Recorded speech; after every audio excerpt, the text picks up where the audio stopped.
ఓడినా అదే fan following. ఎన్నికల ఫలితాల తర్వాత కూడా ఎక్కడ చూసినా అదే సీన్. జగన్ బయట అడుగు పెడితే చాలు రోడ్లు మొత్తం జనసంద్రం. అసలు ప్రతిపక్షంలో ఉన్నారా లేక సీఎం హోదాలో ఉన్నారో అర్థం కాక తలలు పట్టుకుంటున్నారు కూటమి నేతలు. అయితే ఇంత జనాదరణ ఉండి కూడా ఎందుకు ఓడిపోయారు అనేదే అంతుచిక్కని ప్రశ్న. వైసీపీ ఎందుకు ఓడింది అంటే ఈ రోజుకి ఆ పార్టీకి అర్థం కావడం లేదనే టాక్ వినిపిస్తోంది.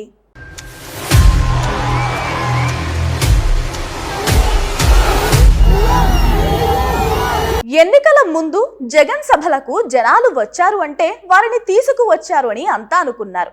ప్రస్తుతం జగన్ ఎక్కడికి వెళ్ళినా జనమే జనం కనిపిస్తున్నారు. ఆయన రాక కోసం ఎదురుచూపులు చూస్తూ కేరింతలతో స్వాగతం పలుకుతున్న వారు కూడా ఉన్నారు. అవును, తాజాగా జగన్ అజుతాపురం సెజ్ బాధితులను పరామర్శించడానికి అనకాపల్లికి వస్తే రోడ్లు నిండిపోయేలా జనం కనిపించారు. అనకాపల్లి జిల్లాలో మొత్తం సీట్లు కూటమి గెలుచుకుంది. అయినా జగన్ కోసం జనం భారీ ఎత్తున వేచి ఉండడం చూస్తే జగన్ ప్రజాకర్షక శక్తి ఎలా ఉందో అర్థమవుతుంది.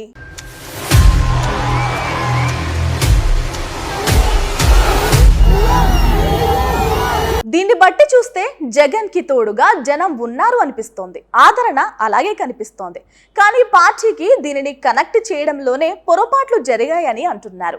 ఇప్పటికైనా వైసీపీ పార్టీ మార్పు చేర్పులు చేసుకుని జనంలోకి వస్తే ఆదరణ దక్కుతుందని, ప్రజలతో పార్టీ మమేకమైతేనే రాజకీయంగా సజీవంగా ఉంటుందని అంటున్నారు. ఇవన్నీ చేసినప్పుడే వైసీపీకి 2029 ఎన్నికల మీద ధీమా వస్తుంది. ఆ పని వైసీపీ అధినాయకత్వం చేతలలో ఉంది.